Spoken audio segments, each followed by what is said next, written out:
మీరు తీసిన వాటిలో ఏంటంటే బాగా హిట్ అయినవి emotional, patriotic and family related relations, human relations. ఈ లింకులు ఉన్నాయన్నీ ప్రేక్షకులు బాగా ఆదరించారు కదా. మిస్ అయినాయి, కొన్ని పోయినాయి, అంతేనా? అంటే నాకున్న అవగాహన ప్రకారం చెప్తున్నాను. సో దట్ మీన్స్ చాలా క్లియర్గా ఒపీనియన్, పబ్లిక్ ఒపీనియన్ ఉంది, అది ఎగ్జిబిట్ అయిపోయింది. వాళ్ళు కోరుకుంటుంది ఏమిటి అనేది కరెక్ట్ అండి.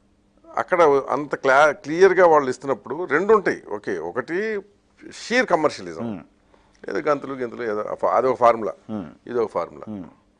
ఈ ఫార్ములాను కూడా ఆదరిస్తున్నప్పుడు ఈక్వల్లీ రావాలి కదా సినిమాలు. అంటే ఎందుకు రావట్లేదు? అదే అండి. ఇప్పుడు నిన్నే పెళ్ళాడతా గురించి మాట్లాడుకుంటే, నిన్నే పెళ్ళాడతాకు ముందు నిన్నే పెళ్ళాడతా లాంటి సినిమా లేదండి, నేను తీయలేదు. అవును, తీయలేదు. నేను ఫస్ట్ టైం తీసాను. అంటే నేను తీసే టైంకి ఈ సినిమా జనం ఆదరిస్తారని నాకు ఎవరు చెప్పలా, కానీ మీరు నా నమ్మకంతో వెళ్ళాను. కరెక్ట్. నిన్నే పెళ్ళాడతా ఎందుకు హిట్ అయిందని మీ అంచనా చెప్పండి. మన జీవితంలో మిస్ అయిపోతున్న ఫ్యామిలీ ఎలిమెంట్ అని నేను ఏది ఫీల్ అయ్యానో అది చెప్పానండి. అది పదే పదే చెప్పలేను కదా. అది దాని తర్వాత మురారి కరెక్ట్. ఎవ్రీ టైం మారుతున్న పరిస్థితులకు అనుగుణంగా మనకు ఏమి మిస్ అవుతున్నాం అనేది కూడా మారుతా ఉంది. అవునండి, రైట్. అవునండి. సో అలాంటివి ఏమేమి ఐడెంటిఫై చేశారు ఇప్పుడున్న పరిస్థితుల్లో ప్రజలు ఏం మిస్ అవుతున్నారని? అంటే మనం అదే మొగుడు సినిమాలో చెప్పడానికి ట్రై చేస్తున్నాం. బేసిక్గా మనం ఇందాక చెప్పుకున్నట్టు నాకు అనిపిస్తున్నది ఎక్కడ చూసినా అంటే జనరల్గా ఎయిర్పోర్ట్లోను, షాపింగ్ కాంప్లెక్స్లోను, మల్టీప్లెక్స్లోను, థియేటర్స్లోను, నేను ఎక్కడ బయట క్రౌడెడ్ ప్లేసెస్ ఏదైనా ఫంక్షన్స్కి వెళ్ళినప్పుడు, మ్యారేజెస్కి వెళ్ళినప్పుడు నేను చూస్తున్నది డిస్టెన్స్ పెరిగిపోయిందండి అందరి మధ్య. ఎవరికి వాడికి ఇండివిజువల్గా ఒక హెల్మెట్ లాంటిది వచ్చేసింది, మొత్తం బాడీకి హెల్మెట్ లాంటిది వచ్చేసింది. సేఫ్ గార్డ్ చేసుకోవటం, నేను ఏమంటే నన్ను ఏమనుకుంటాడు, లేకపోతే వీడు మాట్లాడుతున్న దాంట్లో నాతో ఎందుకు మాట్లాడుతున్నాడు, ఓపెన్గా ఫ్రీగా మనసు ఇప్పుడు ఉండలేకపోతున్నాం, కల్మషం లేకుండా ఉండలేకపోతున్నాం మెయిన్ చెప్పాలంటే. దానికోసమని అలాంటి ఒక సినిమా అవసరం అనిపించే మొగుడు చేస్తున్నాను. ఎంతవరకు అనేది నాకు తెలియదండి. But tried my level best. Nice, very good joint family film with loads of entertainment, beautiful songs. చాలా రోజుల తర్వాత కొంచెం నేను కూడా కొంచెం ఓపెన్ అయ్యి చేస్తున్న సినిమా. అంటే ఏ రకమైన ప్రెషర్, రిస్ట్రిక్షన్ లేకుండా ఇది ఇలాగే చేయాలి సినిమా. మీ ఓన్ ఎక్స్పీరియన్స్, స్వీయ అనుభవం ఉందా?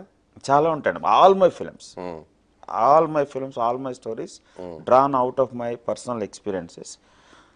Many times they are exaggerated, okay, or modified into the film language. అది ఓకే, తప్పదు అది కొంచెం.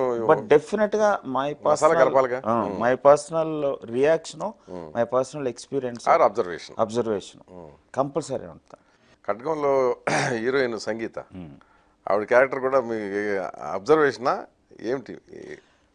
సినిమా ఫీల్డ్లో వచ్చిన తర్వాత ఆల్మోస్ట్ ఒక 10-12 ఏళ్ళకి తీసానండి ఖడ్గం. నేను విన్నవి, నేను చూసినవి, నేను ఎదుర్కొన్నవి, నాకు అనిపించినవి, దానికి ఊహ కల్పన కాదండి, ఆ క్యారెక్టర్ కల్పన కాదండి, ఆ ఇన్సిడెంట్ కల్పన కాదు, రియాలిటీ వాస్తవం. అది దానికి ఊహను జాయిన్ చేసి చేసిన క్యారెక్టర్ అండి. ఎందుకంటే దాంట్లో నేటివిటీ ఉండటం వల్లనే అది అట్లా అట్రాక్ట్ అయింది. ఎందుకంటే హీరోయిన్లు ఇట్లా ఉంటుంది వాళ్ళ పరిస్థితి అనేది public opinion, public perception. So దాన్ని మీరు ఎప్పుడైతే విజువలైజ్ చేయించారో, అంటే అందరు హీరోయిన్స్ అనలేమండి, నో ఎప్పుడు ఎక్సెప్షన్ అనేది ఎప్పుడు ఉంటుందండి. కొంతమందికి తప్పట్లేదు ఇప్పటికీ పురుషాధిక్య ప్రపంచం, బలవంతుడిదే రాజ్యం, ఆటవిక న్యాయం, డబ్బున్నోడిదే ఇది. అవకాశం కోసం ఎదురు చూసేవాడికి, ఆకలితో ఉన్నవాడిని ఎప్పుడూ ఎక్స్ప్లోర్ చేస్తారు. వాళ్ళు ఎంత స్ట్రాంగ్గా ఉంటారు, దాని మీద వాళ్ళ క్యారెక్టర్ కానీ వాళ్ళ లైఫ్ కానీ డిపెండ్ అవుతుంది.